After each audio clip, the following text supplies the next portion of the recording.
Inteligencia social por Daniel Goleman. Capítulo 6. ¿Qué es la inteligencia social? 3 adolescentes de 12 años se encaminan hacia un campo de fútbol para asistir a clase de gimnasia. Delante va un muchacho regordete seguido de otros 2 de aspecto atlético que se mofan de él. ¿Así que vas a tratar de jugar al fútbol?, pregunta, en tono sarcástico y despectivo, uno de ellos, en una situación que, teniendo en cuenta los códigos sociales que rigen la conducta de esos adolescentes, bien puede desembocar en una pelea. El chico rechoncho cierra entonces los ojos unos instantes y respira profundamente, como si estuviera preparándose para un enfrentamiento. Pero luego se dirige a los demás con voz tranquila y serena diciendo, sí, ya sé que no juego muy bien al fútbol, pero aún así voy a intentarlo, y luego, tras una breve pausa, agrega, pero lo cierto es que sé dibujar muy bien. Mostradme algo y veréis lo bien que lo dibujo.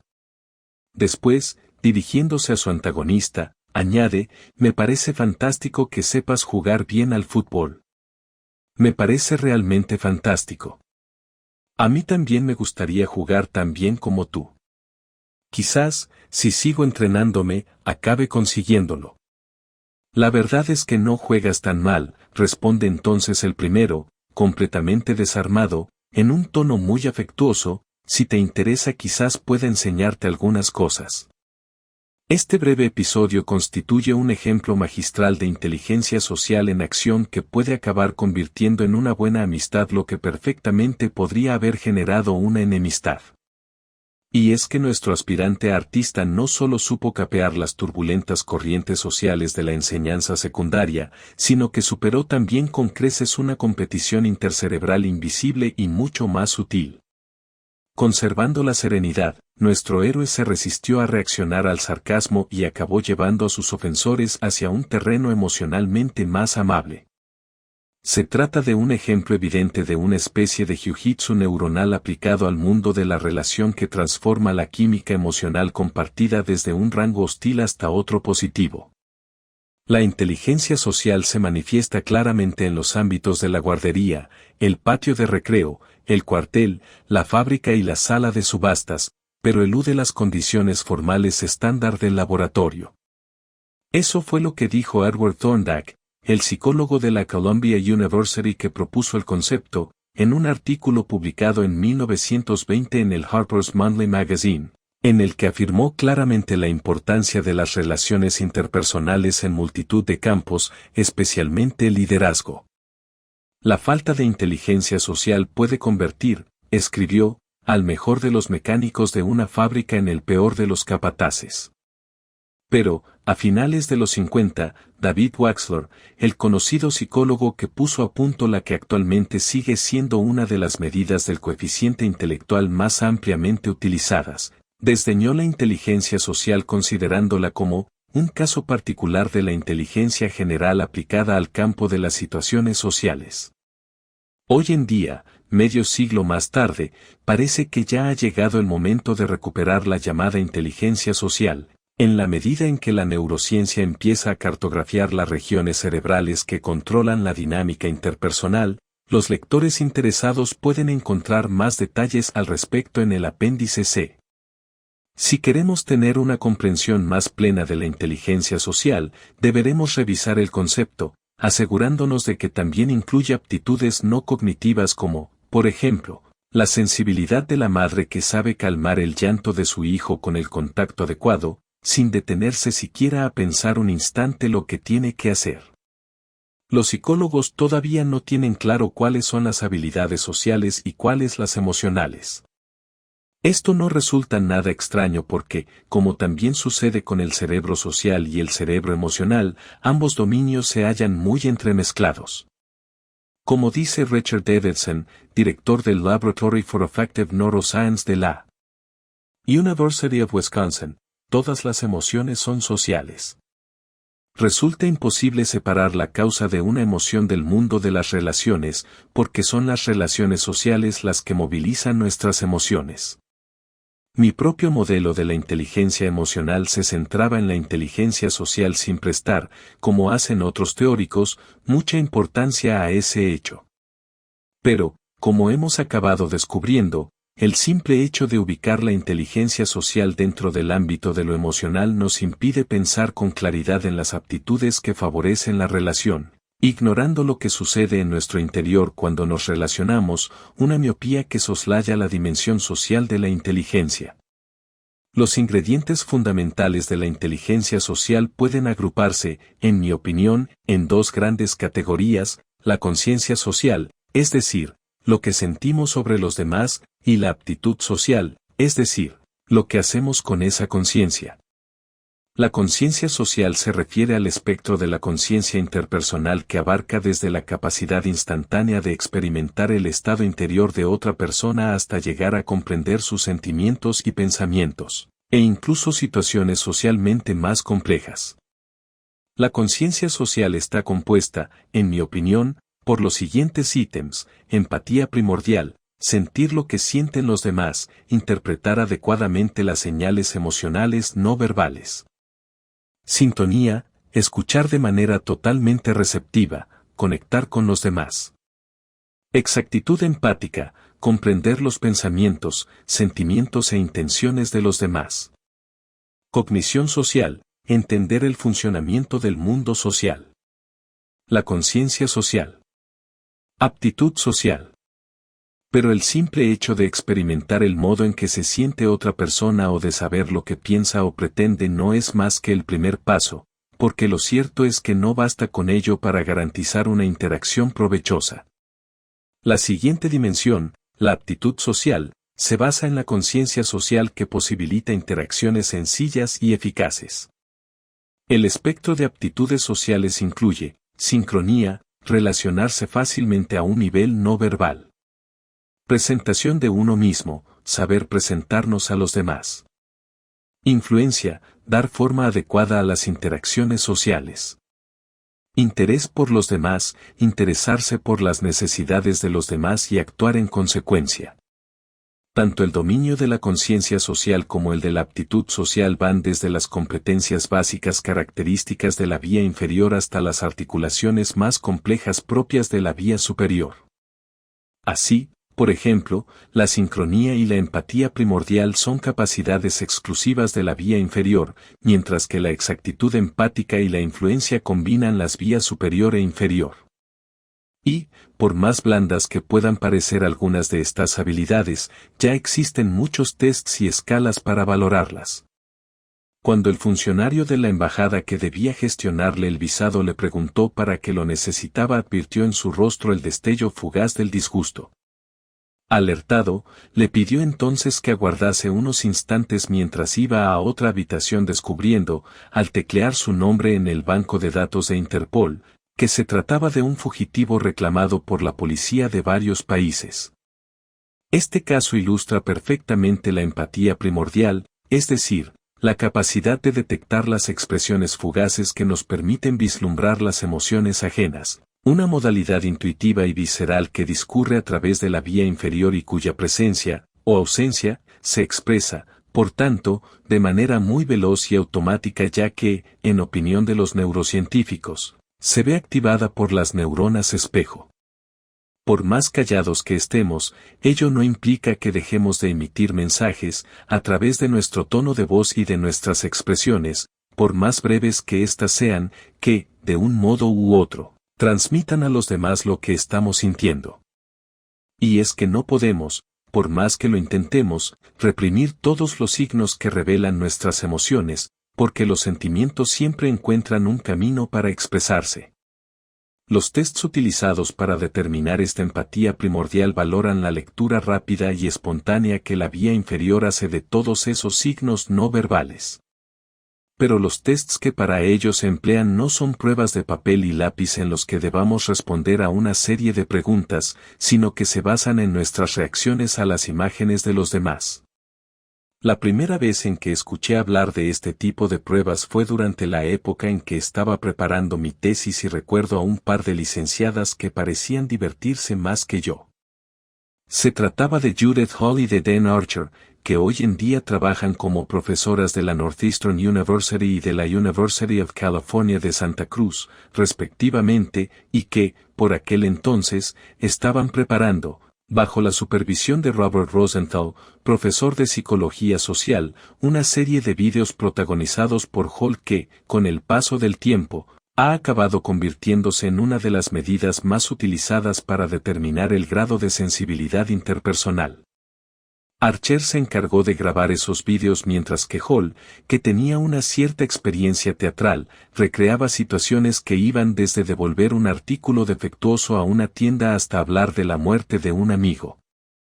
La prueba en cuestión, que ha acabado denominándose perfil de sensibilidad no verbal de ahora en más le llamaremos PONS, consiste en pasar decenas de fragmentos de vídeos que duran un par de segundos y en los que el sujeto debe determinar, viendo tan solo el rostro, el cuerpo o la voz de Hall, lo que emocionalmente está sucediendo. Quienes mejor se desenvuelven en el PONS son también aquellos a quienes sus pares o superiores consideran más sensibles a las relaciones interpersonales y que han demostrado ser los médicos y maestros que presentan el mejor rendimiento profesional, ya que, en el primero de los casos, sus pacientes están más satisfechos con sus cuidados y, en el segundo, son considerados como los más eficaces.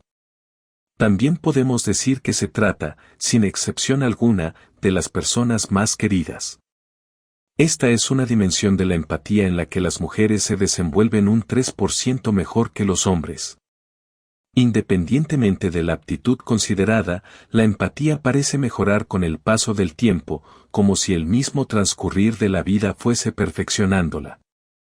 Así, por ejemplo, aunque las mujeres con niños que empiezan a caminar detectan mejor los indicios no verbales que otras mujeres de la misma edad que carecen de ellos, casi todo el mundo experimenta una considerable mejoría desde el comienzo de la adolescencia hasta mediados los 20 años. Otra prueba para determinar la empatía primordial, denominada leer la mente en los ojos, fue diseñada por el experto en autismo Simon Baron-Cohen y su grupo de investigación de la Cambridge University. A continuación presentamos 3 de las 36 imágenes que componen la prueba.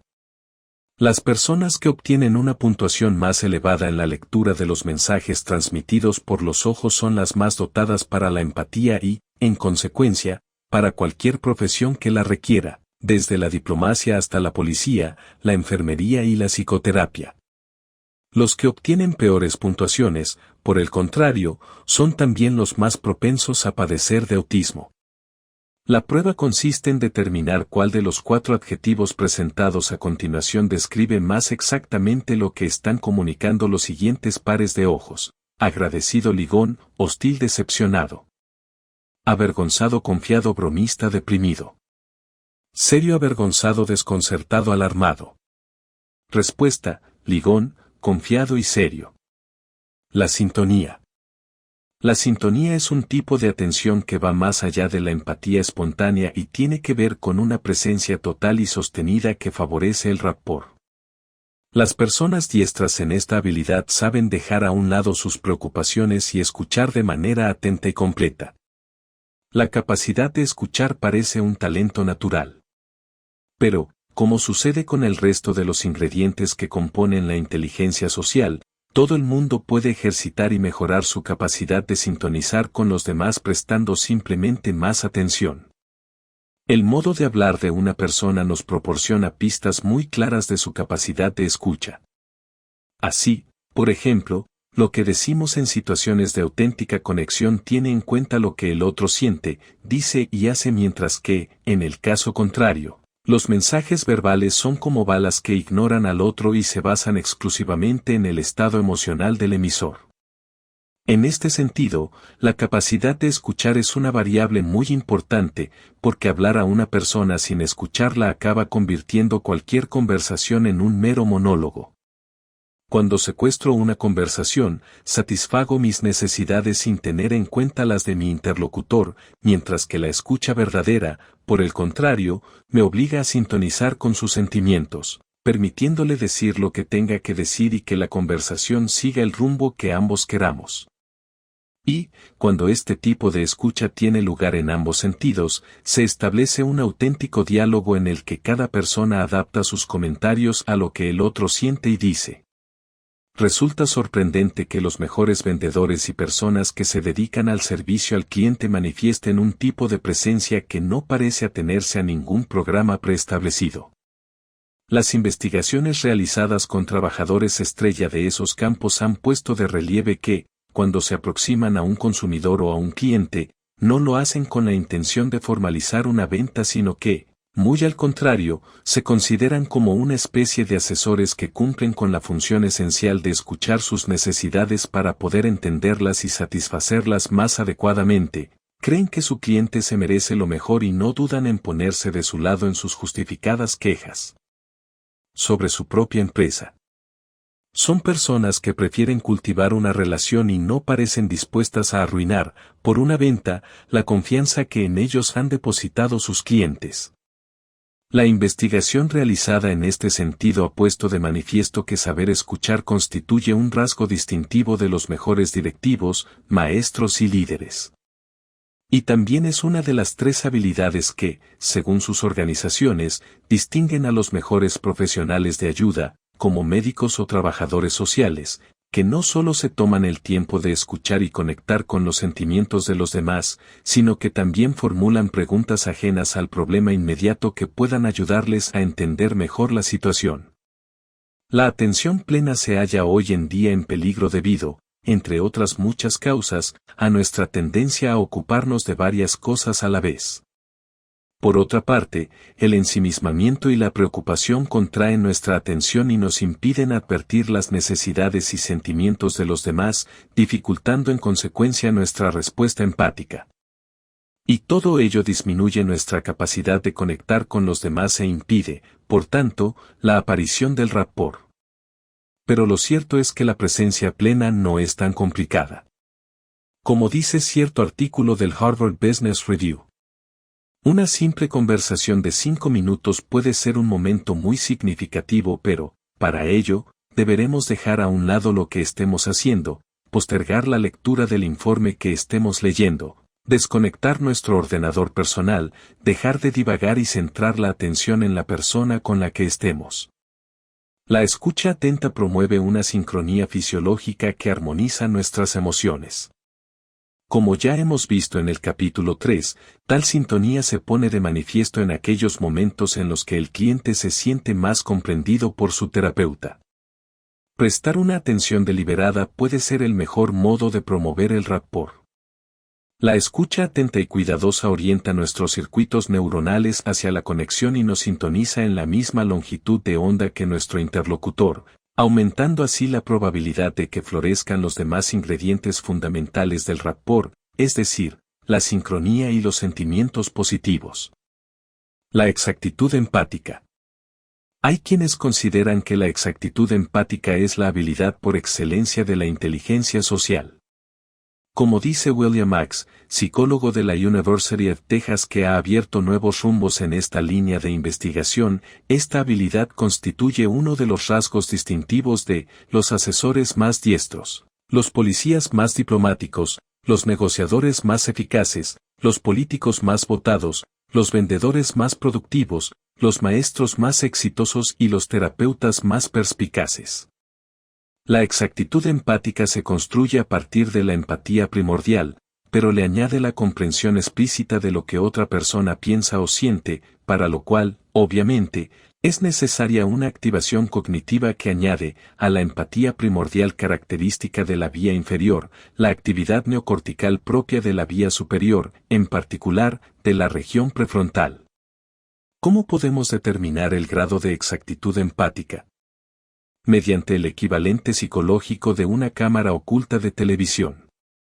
En los experimentos realizados en este sentido, 2 voluntarios entran en una habitación y un asistente les invita a sentarse en un sofá y les pide que aguarden un poco. Para pasar el rato, empiezan a hablar y, al cabo de unos 6 minutos, el asistente regresa y, cuando se disponen a comenzar, se enteran de que el experimento ya ha comenzado porque su interacción ha sido grabada con una cámara oculta en un armario. Luego son conducidos a habitaciones separadas, donde visionan la grabación y cumplimentan una hoja en la que registran sus pensamientos y sentimientos y lo que sospechan que la otra persona pensaba y sentía en momentos concretos de la interacción. Este tipo de investigación se ha repetido en muchos departamentos universitarios de psicología de nuestro país y de todo el mundo para determinar la capacidad de colegir los pensamientos y sentimientos tácitos de los demás.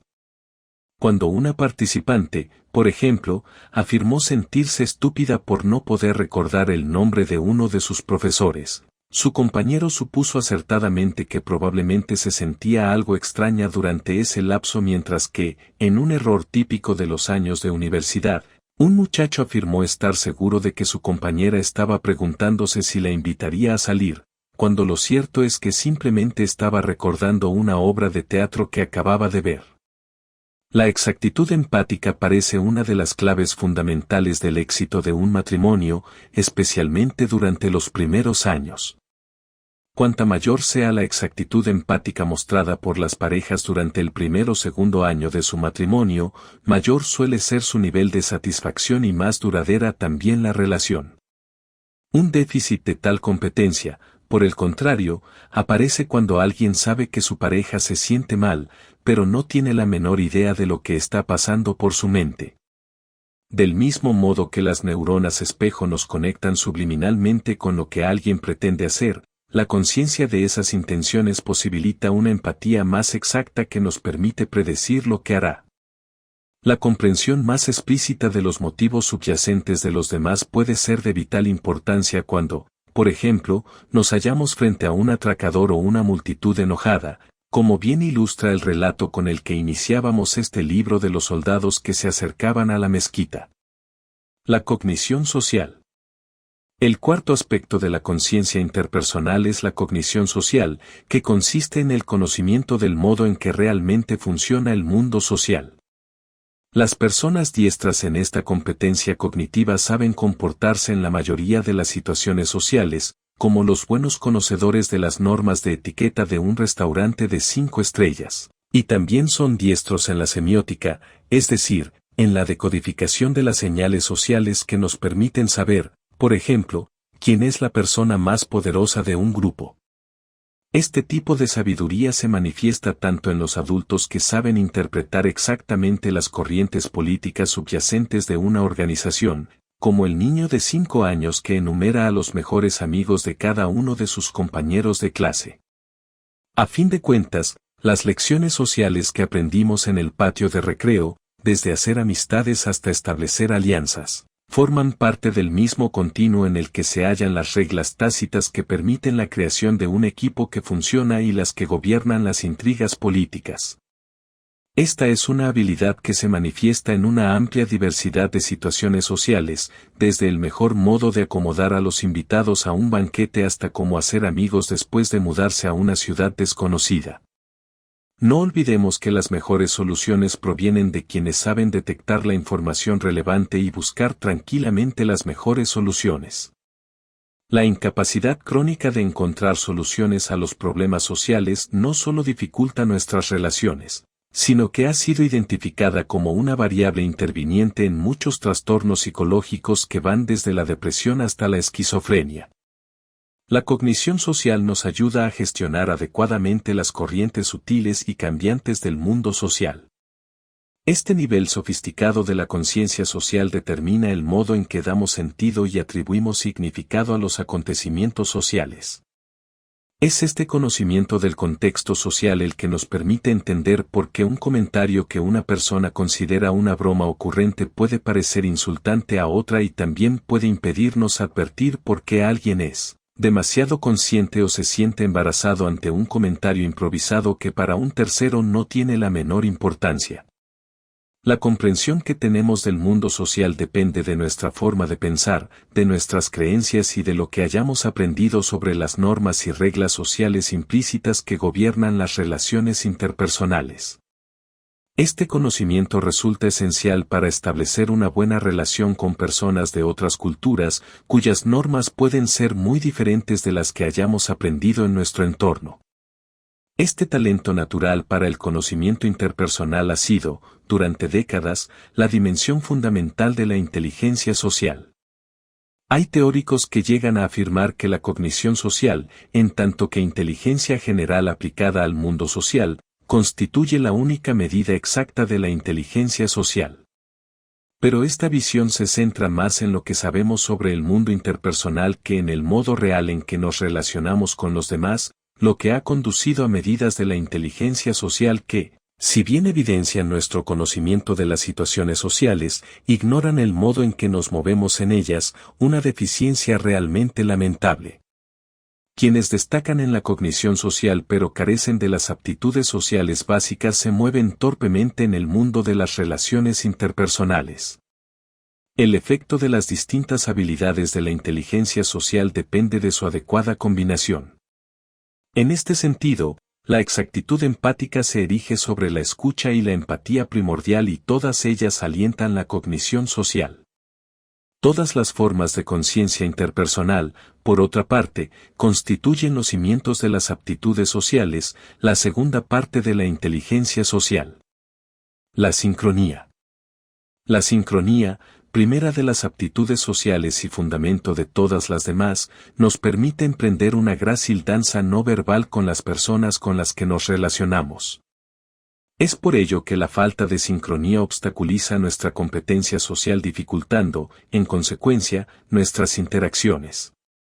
La capacidad neuronal de la sincronía descansa en los sistemas de la vía inferior, como los anteriormente mencionados sistemas neuronales osciladores y las neuronas espejo.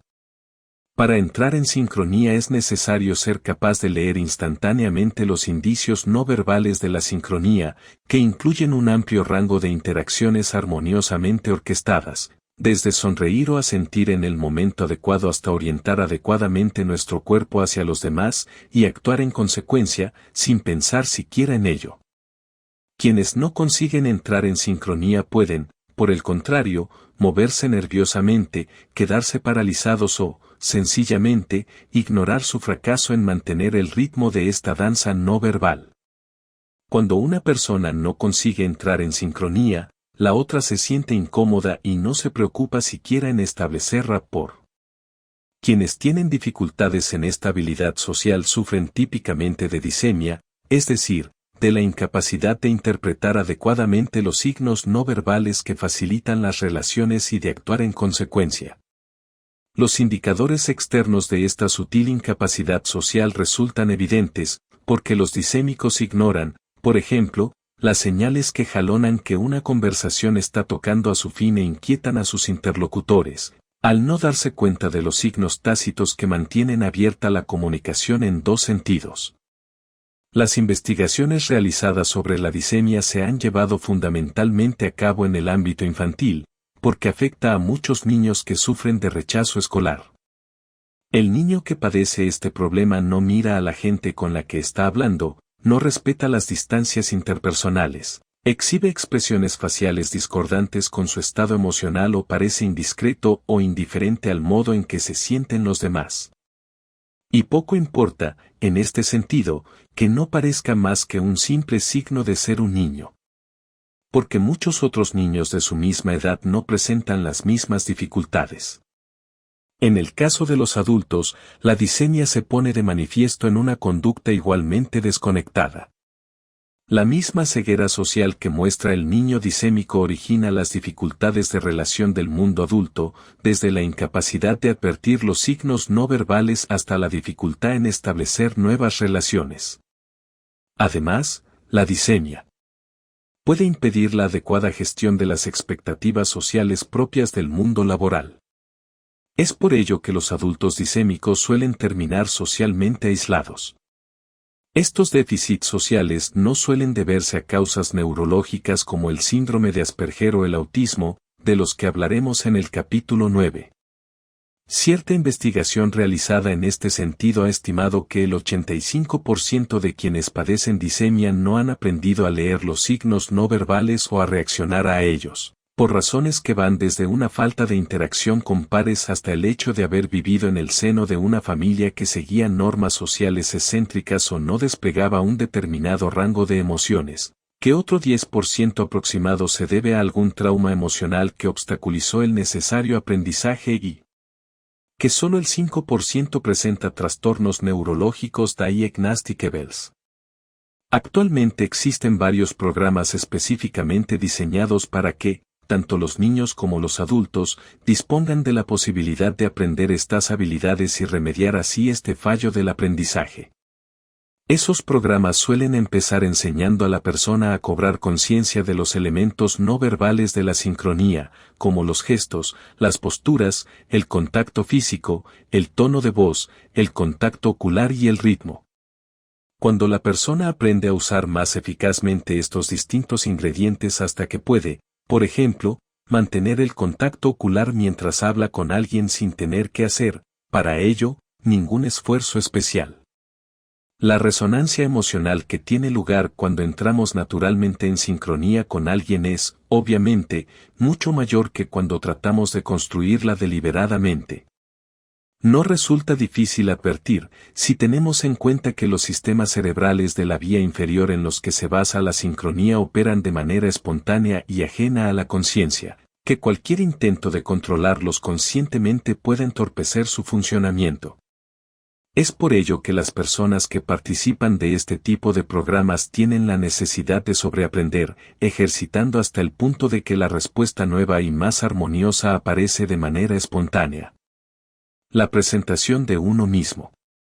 Los actores profesionales son especialmente diestros en la habilidad de la presentación de uno mismo que les permite transmitir la impresión deseada. Durante la campaña de 1980 a la candidatura republicana a la presidencia de los Estados Unidos, Ronald Reagan participó en un debate televisado. En el momento en que el moderador desconectó el micrófono antes de que acabase su intervención, Reagan reaccionó poniéndose inmediatamente en pie, cogiendo otro micrófono y afirmando en tono airado: «Yo he pagado este show. He pagado por este micrófono». La multitud aplaudió este despliegue espontáneo de asertividad, especialmente en un hombre conocido por su genio, que ha acabado considerándose como un momento especialmente clave de su campaña. Pero, como posteriormente confirmó su asesor de campaña, ese arranque aparentemente tan natural había sido cuidadosamente planificado para explotar en el momento más adecuado. El carisma es un aspecto de la presentación de uno mismo. En este sentido, el carisma de un locutor, de un maestro o de un líder, se asienta en la capacidad de despertar en los demás las emociones que ellos mismos experimentan y de arrastrarles hacia esa franja del espectro emocional. Podemos advertir claramente este contagio emocional observando el modo en que una figura carismática se acerca a una muchedumbre. Ese tipo de personas posee un don especial para que los demás se adapten a su ritmo y se contagien de sus sentimientos. El conferenciante que sabe conectar con los demás, abordando cada cuestión con el tono emocional adecuado para lograr el máximo impacto en su público, ilustra perfectamente el carisma en acción. Los presentadores saben emplear el momento y la cadencia adecuada, aumentando o disminuyendo la amplitud de su tono de voz en el momento adecuado para movilizar a su audiencia. Ellos son los transmisores de una emoción que contagian a su audiencia, pero, para ello, se requiere de una habilidad especial. Veamos, por ejemplo, el caso de cierta universitaria cuya animada energía la hacía muy popular entre sus compañeros. Se trataba de una muchacha que expresaba abiertamente sus sentimientos y no tenía problemas en hacer amigos. Pero lo cierto es que sus profesores tenían una impresión diferente porque destacaba, entre los muchos alumnos de su clase, por sus arrebatos, acompañando todos los comentarios que escuchaba con expresiones manifiestas de gusto o disgusto y sintiéndose, en ocasiones, tan desbordada por sus emociones que no le quedaba más remedio que abandonar el aula. Según su profesor, esa chica tenía una expresividad exuberante, pero una notable falta de autocontrol. Es por ello que, aunque su expresividad podía serle muy útil en muchos entornos sociales, no le servía de nada en aquellos otros en los que se requiere un cierto grado de contención. La capacidad de controlar y encubrir la expresión de las emociones es, según algunos modelos, clave para la presentación de uno mismo.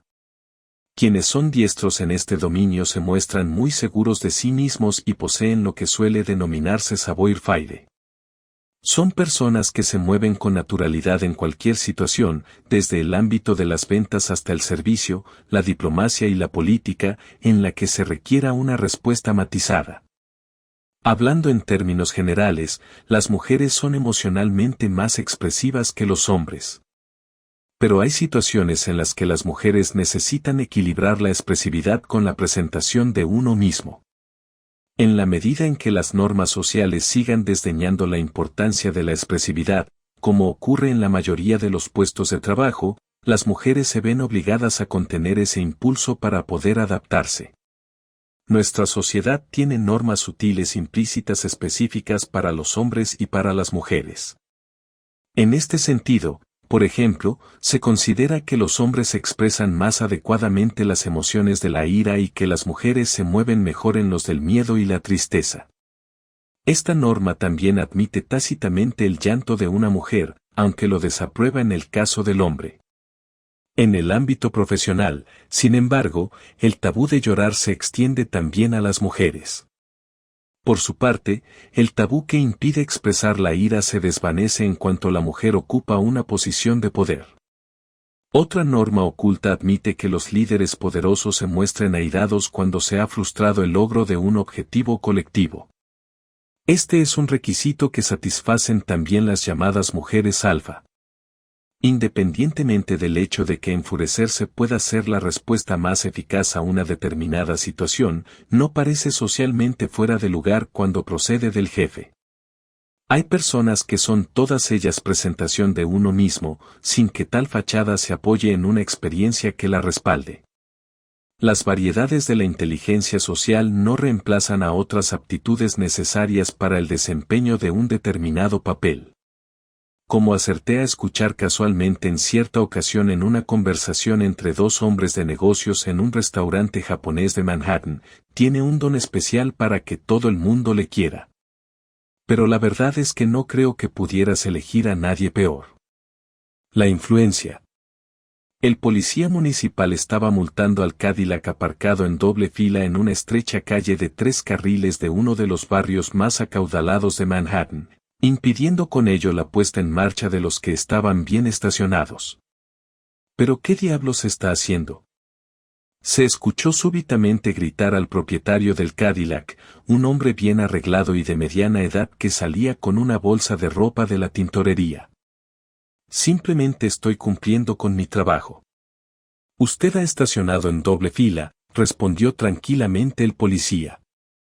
Pero usted no sabe con quién está hablando. Gritó entonces en tono furioso y amenazador, conozco al alcalde y estoy seguro de que, en cuanto se entere de esto, le despedirá. Será mejor que coja el ticket y se largue antes de que llame a la grúa, respondió serenamente el agente, sin ponerse nervioso. Entonces el conductor cogió su multa, se metió en su coche y abandonó el lugar, mascullando entre dientes. Los buenos policías suelen ser diestros en la influencia, es decir, en el uso del tacto y del autocontrol. Es por ello que no suelen emplear más fuerza de la necesaria, aunque también saben, cuando es preciso, emplear la fuerza, tratando a las personas violentas con una actitud atenta, serena y profesional. Los policías más diestros en esta aptitud son los que más fácilmente consiguen que los demás les obedezcan. Los policías de tráfico de Nueva York, por ejemplo, son los que presentan una tasa más baja de incidentes que acaban escalando y convirtiéndose en episodios violentos. Esos policías saben bien el modo en que su cuerpo reacciona ante un desacato, el presagio de un problema, y su conducta profesional afirma su autoridad tranquilamente, pero con firmeza. Son personas que no se dejan arrastrar por respuestas instintivas que desencadenarían una reacción en cadena. El uso adecuado de la fuerza, por otra parte, puede ser una táctica adecuada para resolver, o, mejor todavía, para evitar, los problemas. Pero la clave para gestionar adecuadamente las amenazas veladas de agresión física no reside tanto en la aplicación de la fuerza como en los mecanismos neuronales que permiten encontrar la respuesta que mejor se adapta a las circunstancias. Y para ello son necesarias las habilidades de autocontrol, empatía y cognición social que permiten modular el impulso agresivo, interpretar adecuadamente lo que la otra persona pueda estar sintiendo, para calibrar así la fuerza mínima necesaria y adaptarse a las normas que operan en una determinada situación. El adiestramiento de los circuitos neuronales subyacentes ha sido, hasta el momento, una tarea poco reconocida de quienes se ocupan de adiestrar a los demás en el uso adecuado de la fuerza, ya sean civiles o militares. Y es que, cuanto más hábil sea una persona en el uso de los medios violentos, más esencial resulta el fortalecimiento de los circuitos neuronales que inhiben el impulso agresivo. Estos son los circuitos que modulan nuestros encuentros sociales cotidianos para mitigar la agresividad. Para que la influencia resulte constructiva debemos aprender a expresarnos de un modo que logre fácilmente el resultado social deseado. Las personas diestras en este sentido causan una impresión más favorable y son consideradas más fiables y amables. Quienes saben desplegar la influencia confían en que la conciencia social guía sus acciones y reconocen aquellas situaciones en que guiñar un ojo, por ejemplo, puede beneficiar una relación. Hay ocasiones en las que resulta contraproducente manifestar la exactitud empática con un «no me gustas» o «no me quieres». Y en las que lo más prudente parece ser reconocer tal intuición y actuar tácitamente en consecuencia. Decidir la tasa óptima de expresividad depende, entre muchos otros factores, de la cognición social, es decir, del conocimiento de las reglas que resultan apropiadas a un determinado contexto social, otro ejemplo del modo sinérgico en que opera la inteligencia social.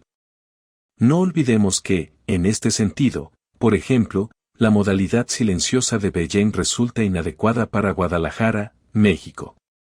El tacto equilibra la expresividad, una discreción social que nos permite adaptarnos más adecuadamente a nuestro entorno, sin que nuestra conducta genere tantas olas adversas a nuestro alrededor. El interés por los demás. Todos los estudiantes implicados en el caso del buen samaritano del que anteriormente hablábamos se vieron obligados a atravesar la puerta y escuchar las quejas del mendigo.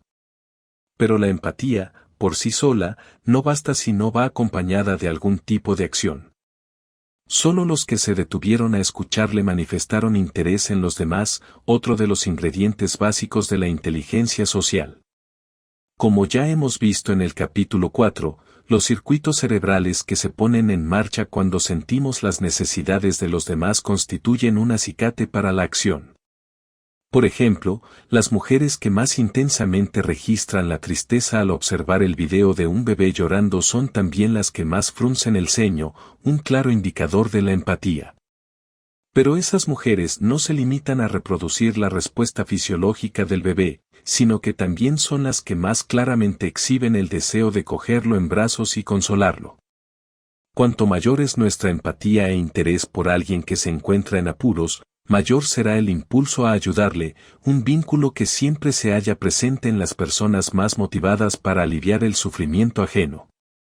Un estudio realizado en Holanda sobre las donaciones caritativas, por ejemplo, puso de relieve que el interés por los demás constituye un excelente predictor de la probabilidad de ayudar a los necesitados. En el mundo laboral, por ejemplo, la preocupación que nos lleva a asumir la responsabilidad de lo que tenemos que hacer genera buenos ciudadanos de la organización. En este sentido, las personas que se interesan en los demás son las más dispuestas a tomarse el tiempo y hacer los esfuerzos necesarios para echarles una mano. De este modo, no solo se ocupan de su trabajo, sino que entienden la necesidad de cooperar con los demás para conseguir los objetivos grupales.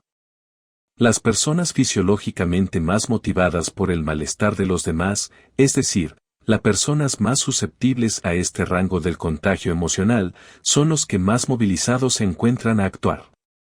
Quienes presentan un menor interés empático, por su parte, son los que más fácilmente se despreocupan del malestar ajeno.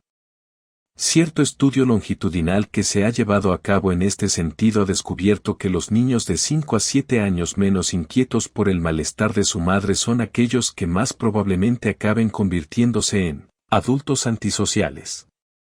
Los investigadores sugieren que alentar la atención y el interés de esos niños por las necesidades de los demás puede ser una estrategia eficaz para impedir la aparición posterior de problemas.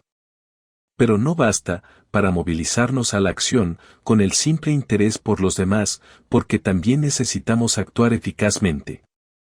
Son muchos los líderes de organizaciones que tienen objetivos humanitarios que fracasan torpemente porque carecen de las habilidades básicas y todavía deben desarrollar su inteligencia social. La preocupación por los demás es más intensa cuando apelan a habilidades de la vía superior que emplean la experiencia para sus propios fines.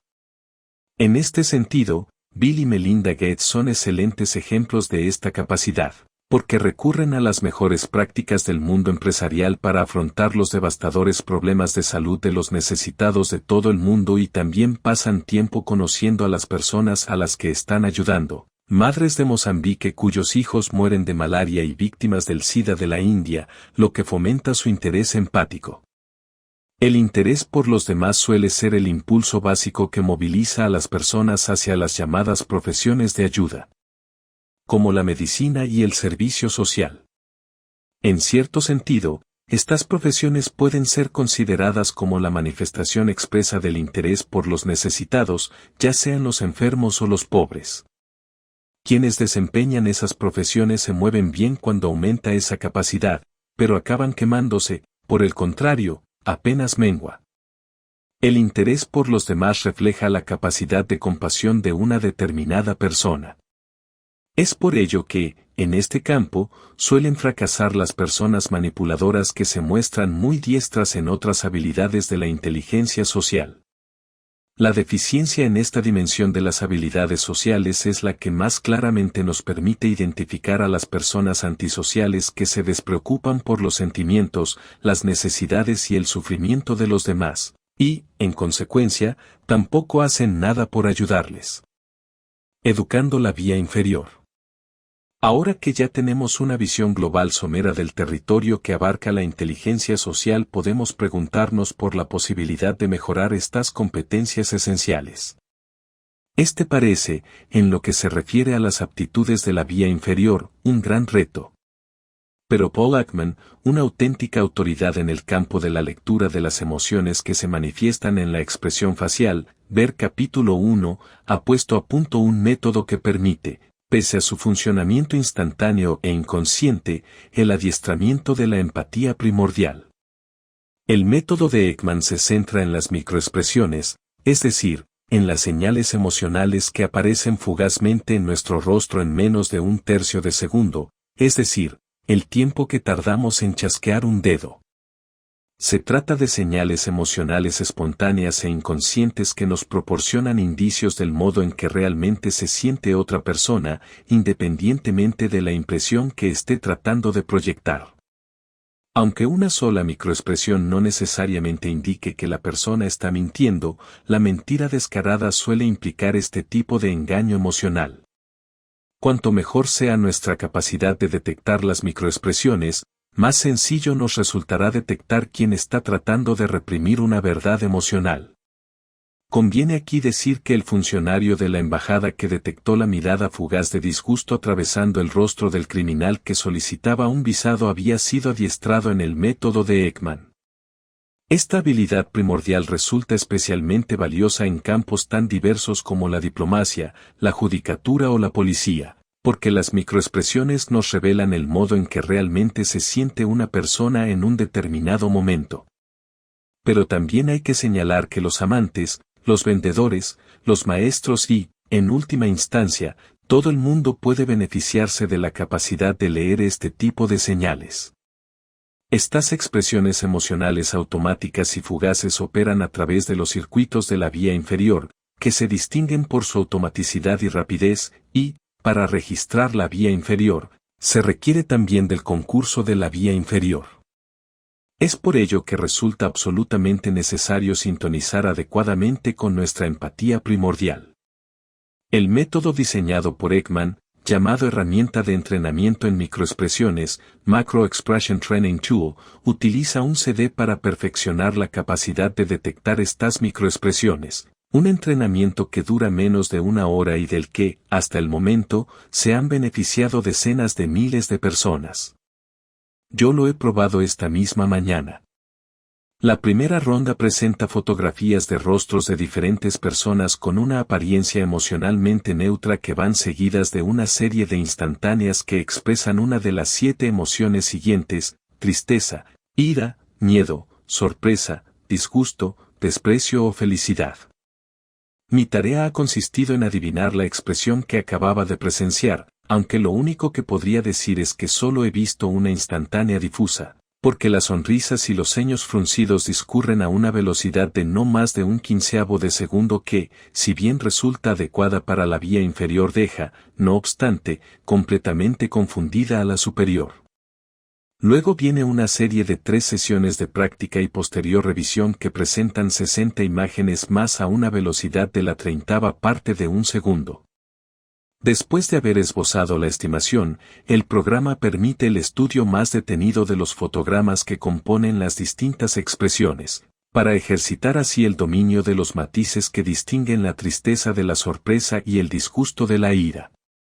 Y lo mejor de todo es que el método valora cada una de las estimaciones como correcta o equivocada, proporcionando así un feedback esencial, que la vida real casi nunca nos brinda, para ejercitar los circuitos neuronales que participan en esta resbaladiza tarea.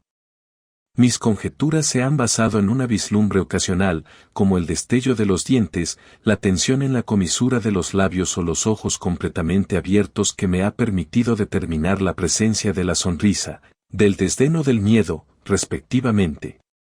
Con mucha frecuencia, sin embargo, mi mente racional se ha quedado perpleja ante la exactitud de lo que solo me parecía una mera opinión, mientras que cuando, por el contrario, he tratado de explicarme por qué la imagen difusa que acababa de ver significaba tal o cual cosa, como, por ejemplo, cegaramente esa frente levantada significa sorpresa, estaba equivocado. Parece pues que, cuanto más he confiado en mis tripas, más en lo cierto estaba. Como afirma la ciencia cognitiva, sabemos más de lo que podemos decir o, por decirlo de otro modo, la vía inferior trabaja mejor cuando la superior está desconectada. Al cabo de 20 o 30 minutos de práctica, he pasado el post-test, logrando un respetable 86% de acierto, que superaba con mucho el 50% del pretest. Según Ekman, la gente suele puntuar, como ha sucedido en mi caso, entre el 40 y el 50% en el primer intento y, tras unos 20 minutos de entrenamiento, casi todo el mundo mejora hasta alcanzar un porcentaje de aciertos de entre el 80 y el 90%. Es perfectamente posible, sostiene Ekman, adiestrar la vía inferior. ¿Pero por qué no lo hemos hecho hasta ahora? Porque nunca antes habíamos tenido la posibilidad de acceder al feedback adecuado. Cuanto más nos adiestramos en este sentido, mejor es el resultado obtenido y, para alcanzar la perfección, es necesario sobreaprender. Ekman ha descubierto que las personas que han pasado por este tipo de entrenamiento son más diestras en la detección de las microexpresiones de la vida real, como la apariencia de tristeza y desaliento que atravesó fugazmente el rostro del espía británico Ken Philby en su última entrevista pública antes de escapar a la Unión Soviética, o el veloz indicio de disgusto en el testimonio de Carol Kellen en el juicio por homicidio que se llevó a cabo contra O.J. Simpson. No es de extrañar que los investigadores policiales, los negociadores y muchos otros cuyas profesiones requieren la capacidad de detectar la falta de sinceridad hayan acudido en masa al entrenamiento de Ekman. Pero lo más interesante es que este cursillo intensivo de aprendizaje de la vía inferior revela que estos circuitos neuronales están absolutamente necesitados de aprendizaje. Lo único que hace falta para ello es enseñarle en el único lenguaje que entiende, un lenguaje que, por otra parte, no tiene nada que ver con las palabras. El programa de desarrollo de la inteligencia social de Ekman es un modelo para el adiestramiento de aptitudes esenciales de la vía inferior, como la empatía primordial y la interpretación de señales no verbales. De este modo, Ekman ha demostrado que la conclusión de los psicólogos de que esa conducta rápida y espontánea trasciende nuestra capacidad de aprendizaje estaba equivocada. Lo único que se requiere para ello es un nuevo modelo de aprendizaje que deje a un lado la vía superior y nos permita conectar directamente con la inferior. Una revisión de la inteligencia social. Durante los primeros años del siglo XX, un neurólogo llevó a cabo un experimento con una mujer que sufría de amnesia. Se trataba de un caso tan grave que, cada vez que la veía, el médico debía presentarse, lo que ocurría casi a diario. Un buen día, el doctor escondió en su mano una chincheta y, como siempre, se presentó estrechando la mano de la paciente pero, en este caso, la pinchó. Luego se despidió y, al cabo de poco, volvió a entrar y le preguntó a la mujer si no se habían visto antes y, cuando ella respondió que no, el médico le tendió la mano, pero, en esta ocasión, ella retrajo la suya. Esta es una anécdota que suele emplear Joseph Ledoux para ilustrar la diferencia existente entre la vía superior y la vía inferior. La amnesia de la mujer estaba causada por una lesión en el lóbulo temporal, que forma parte de los circuitos de la vía superior, pero su amígdala, un nódulo central de la vía inferior, se hallaba intacta. Es por ello que, aunque su lóbulo temporal no podía recordar lo que acababa de sucederle, la amenaza de la tachuela se hallaba tan profundamente grabada en los circuitos de su amígdala que, si bien no reconoció al doctor, sabía perfectamente que no debía confiar en él. Conviene reconsiderar, por tanto, la inteligencia social desde la perspectiva proporcionada por los recientes conocimientos realizados por la neurociencia. La arquitectura social del cerebro entrelaza los circuitos de la vía superior y de la vía inferior, dos sistemas que, en el cerebro intacto, operan en paralelo, como dos timones imprescindibles para navegar adecuadamente por el mundo social. Las ideas convencionales sobre la inteligencia social suelen centrarse excesivamente en habilidades propias de la vía superior, como el conocimiento social o la capacidad de entender las reglas, procedimientos y normas que determinan la conducta apropiada a un determinado escenario social. La escuela de la cognición social reduce el talento interpersonal a este tipo de intelecto general aplicado a las interacciones. Aunque este enfoque de la ciencia cognitiva ha funcionado bien en los ámbitos de la lingüística y de la inteligencia artificial, topa con sus límites cuando tratamos de aplicarlo al ámbito de las relaciones humanas. Centrarnos en el conocimiento de las relaciones soslaya habilidades no cognitivas tan esenciales como la sincronía y la empatía primordiales, al tiempo que ignora aptitudes tan importantes como el interés por los demás. Así pues, las visiones estrictamente cognitivas desdeñan la importancia del aglutinante intercerebral esencial que construye el fundamento de cualquier interacción. Cualquier abordaje completo del espectro de las habilidades de la inteligencia social debe tener en cuenta tanto las aptitudes de la vía superior como las de la vía inferior.